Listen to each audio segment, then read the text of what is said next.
नमस्कार। हमारे एस्ट्रोसोल कार्यक्रम में आपका बहुत बहुत स्वागत है। मित्रों, आज हम आपके सामने चर्चा कर रहे हैं हमारे 9 ग्रहों में एक बहुत ख़ास और बहुत विशेष ग्रह बुध ग्रह। बुध ग्रह को विद्वानों ने 9 ग्रहों में राजकुमार का दर्जा दिया है।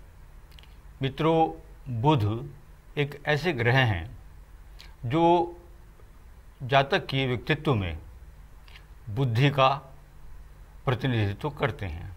बुद्धि और वाणी और त्वचा, ये 3 इनके विशेष कारक हैं।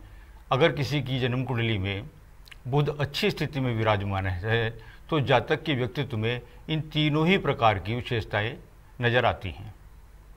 वो वाणी से चतुर होगा, अपनी बात को अच्छे प्रकार से समझा पाएगा, बुद्धिमान होगा, किसी भी विषय को आराम से समझने और समझाने की उसकी क्षमता उत्पन्न रहती है। स्किन का कारक होने के कारण उसके सौंदर्य में, उसकी पर्सनैलिटी में, उसके व्यक्तित्व में एक ऐसा आकर्षण होता है तो कि जातक अपने आप में स्वरूपवान कहलाता है और किसी को भी अपनी तरफ खिंचाव सा उत्पन्न उसके व्यक्तित्व में रहता है। मित्रों, यह बुध अपने आप में बुआ, बहन, बेटी का कारक होता है। जन्म कुंडली के चौथे और 10वें घर का कारक माना जाता है। पहले भाव में यह बुध ग्रह पहले भाव में दिग्बली होता है। यह सभी प्रकार से जो है हर काल में कालबली और चंद्रमा के साथ में चेष्टा बली कहलाता है। मित्रों, जहाँ तक ग्रहों के साथ मित्रता और शत्रुता का सवाल है, बुध ग्रह की शुक्र और सूर्य के साथ में मित्रता होती है और बृहस्पति और शनि के साथ में ये सम होता है और मंगल को अपना शत्रु मानता है। ये इस प्रकार से जन्म कुंडली में यह अपने मित्र ग्रहों में, अर्थात यदि ये शुभ ग्रहों के साथ बैठा हुआ है तो अपने आप में शुभ परिणाम उत्पन्न करता है, किंतु यदि यह शनि, राहु, केतु, मंगल इन ग्रहों के साथ बैठता है तो विपरीत परिणाम उत्पन्न करता है। अर्थात जिस भाव में यह अपने शत्रुओं की राशि में या शत्रुओं के साथ युति बनाकर बैठता है तो उन भावों के कारकों की हानि करता है, वहाँ ये जो है अच्छे परिणाम उत्पन्न नहीं करता है। बुध ग्रह यदि किसी का लग्नेश होकर, क्योंकि लग्नेश जन्म कुंडली में खास मायने रखता है, खास अर्थ होते हैं, क्योंकि पूरी व्यक्तित्व उसी पर निर्भर करता है। तो यदि किसी जन्म कुंडली में, अर्थात मिथुन का या कन्या का स्वामी बुध होता है, यदि मिथुन या कन्या लग्न में बुध कहीं किसी भाव में नीच का होकर बैठ जाए या शत्रु क्षेत्री बैठ जाए या शत्रु के साथ में युति बनाकर बैठ जाए तो जातक के व्यक्तित्व में एक बहुत ही नेगेटिव, अर्थात ऐसा व्यक्ति आचरण से हीन, कर्म से हीन, व्यवहार से हीन तथा उन भावों की, जिन भावों का वह स्वामी है और जिन भावों में वह विराजमान है, उनकी हानि करता है।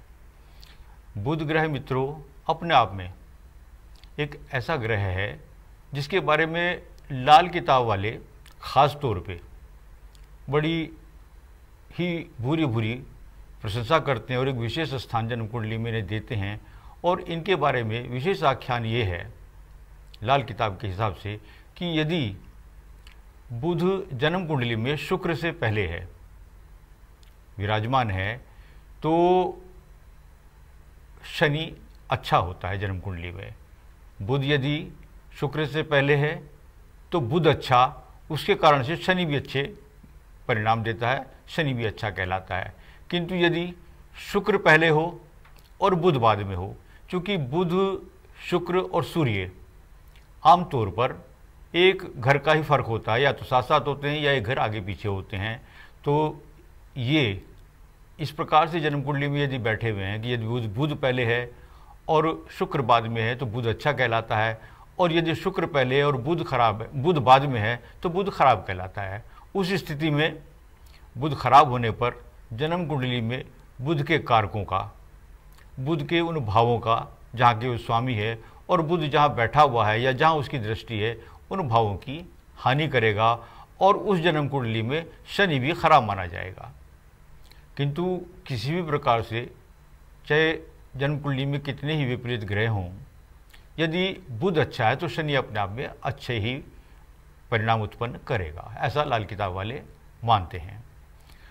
बुध जन्म कुंडली में सूर्य के साथ बैठकर, क्योंकि सूर्य के साथ में ये अपनी मित्रता मानते हैं, तो सूर्य के साथ बैठकर ये योग बनाते हैं। यदि यह योग, जिसे हम बुध आदित्य योग के नाम से जानते हैं, यदि केंद्र में या त्रिकोण में या लाभ भाव में या द्वितीय भाव में कहीं बनता है तो जातक को बहुत भारी धन की आमदनी होती है, धन लाभ होता है और उसकी व्यक्तित्व में, उसके सामाजिक प्रतिष्ठा में वृद्धि होती है। अर्थात ऐसा जातक सामान्य कुल में उत्पन्न होकर भी अपनी ऊंची से ऊंची बुलंदी को हासिल कर लेता है। यदि यही शुक्र, यही बुध शुक्र के साथ विराजमान होता है किसी केंद्र में या त्रिकोण में, द्वितीय भाव में या लाभ भाव में, तो इसे लक्ष्मी योग कहते हैं। इसे लक्ष्मी नारायण योग भी कहते हैं।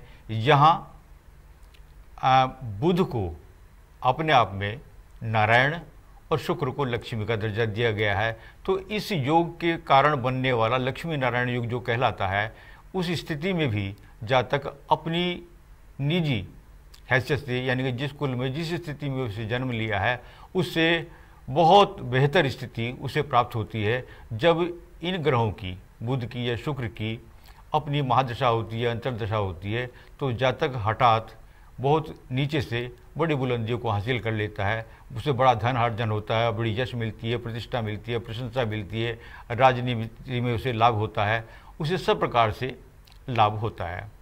बुध अपने आप में बुद्धि का कारक है, गणित का कारक है। तो ऐसा व्यक्ति जिसकी जन्म कुंडली में बुध अच्छी स्थिति में बैठा हुआ है, तो ज्योतिष के कार्य में, शिक्षा के कार्य में, अध्ययन अध्यापन के कार्य में, गणितज्ञ के कार्य में, अकाउंटेंसी में या वकालत में, डॉक्टरी में, इन कार्य क्षेत्रों में ऐसा जातक विशेष प्रतिष्ठा प्राप्त करता है। और चूँकि बुध अपने आप में बुद्धि का कारक है, वाणी का कारक है, तो यदि वह अच्छी पोजीशन में है, अच्छे ग्रहों के साथ बैठा हुआ है, तो हर प्रकार से उसे यश, पद, प्रतिष्ठा, सम्मान मिलता है। किंतु यही बुध यदि राहु, केतु, शनि आदि के साथ बैठता है तो जातक को विपरीत मानसिकता, विपरीत चरित्र और विपरीत व्यवहार से जो है निवाजता है। तो ऐसी स्थिति में जातक चतुर, धूर्त, मक्कार, लंपट आदि कार्यों को करने लगता है, ठगी करने लगता है, झूठ बोलने लगता है। तो ऐसी स्थिति में बुध अपने आप में सौम्य और अच्छा ग्रह होते भी सिर्फ संगति के कारण से, युति खराब होने के कारण से और भाव में विपरीत ग्रहों की राशियों में विराजमान होने पर अपने अच्छे परिणाम नहीं देते हैं। मित्रों, यह बुध अपने आप में, चूँकि यदि यह शुभ है और हमें अच्छे परिणाम दे रहा है, तो हमें इसकी कोई आवश्यकता नहीं होती है कि हम इसकी कोई चिकित्सा करें। किंतु यदि बुध हमारी जन्म कुंडली में खराब परिणाम उत्पन्न कर रहा है, हमें किसी युति उसकी खराब है, भाव उसका खराब है, या किसी ऐसी राशि में बैठा है जो उसके मित्र की राशि नहीं है, अर्थात मान लीजिए मीन राशि में, नीच की राशि में वो बैठ गया है, मंगल की राशि में, मेष राशि में या वृश्चिक राशि में वो बैठ गया है, तो उसके परिणाम अच्छे नहीं होते हैं। उस स्थिति में बुध पूज्य कहलाता है, उसके उपाय करने की आवश्यकता होती है। ऐसे जातक को अपने कर्म और व्यवहार के द्वारा अपने संबंधों में अपनी बुआ, बहन, बेटी या कन्याओं का सम्मान करना चाहिए। दुर्गा की आराधना करनी चाहिए, दुर्गा चालीसा का पाठ करना चाहिए, गणेश जी की आराधना करनी चाहिए, उन्हें दूर्वा समर्पित करना चाहिए, अथवा गऊ को हरे चारे की व्यवस्था करें या किसी गौशाला में हरे चारे का जो है इंतजाम करके अपनी ऊपर पड़ने वाले दुष्प्रभावों के साथ में जो है वह उनका निराकरण कर सकते हैं। मित्रों, बुध चूँकि अपने आप में हरा रंग इनका माना जाता है, बुध इनका दिन है, तो ऐसी स्थिति में बुधवार के दिन और हरे रंग का प्रयोग करके जो है विशेष आयोजन इनको करने चाहिए कि बुध के दिन इन्हें विशेष रूप से जो भी उपाय हैं वो दान के या यज्ञ के या कोई रत्न आदि धारण करने के, वो सब बुध के दिन इनको करने चाहिए। मित्रों, बुध अपने आप में एक ऐसा ग्रह है जो सामान्यतया सभी ग्रहों के साथ बैठकर उनके कारकों में और उनकी अपनी जो भी गुणधर्म हैं उनमें वृद्धि करते हैं। यदि यह शुभ ग्रहों के साथ बैठते हैं तो उनकी शुभता को बढ़ा देते हैं, यदि यह अशुभ ग्रहों के साथ बैठते हैं तो उनकी अशुभता को बढ़ा देते हैं। अर्थात हम कह सकते हैं कि बुध अपने आप में एक कैटलिस्ट का कार्य करते हैं। इनका अपना, चूँकि ये एक नपुंसक ग्रह माने जाते हैं, इनका अपना कोई भी ऐसा चरित्र नहीं है सामान्यतया कि जिसे ये अलग से निर्धारण करके और उसका परिणाम उत्पन्न करते हों। बुध खराब होने पर, इसलिए चूँकि एक नपुंसक ग्रह माने जाते हैं, यदि ये जन्म कुंडली में बहुत खराब हैं तो ऐसी स्थिति में हम नपुंसकों को या उभयलिंगी जो व्यक्ति होते हैं उन्हें भी दान दक्षिणा देकर अपने बुध का उपचार हम कर सकते हैं। बुधवार के दिन बुध के मंत्रों का, वैदिक मंत्रों का जाप कर सकते हैं। मैं समझता हूँ बुध के विषय में एक सामान्य परिचय के अंतर्गत जितना कहना समीचीन था, आवश्यकता, वो मैंने आपको बता दिया है।